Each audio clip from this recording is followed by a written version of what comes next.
Welcome back to GearUpWindows YouTube channel.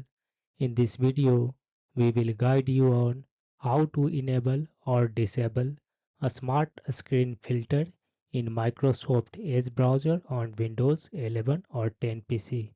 For this, first open Edge browser on your Windows PC and then click on this one triple dots menu and select settings in the drop down menu.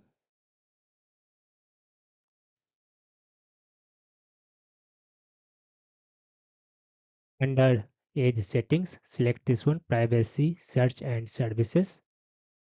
On the right sidebar, scroll down to this one security section.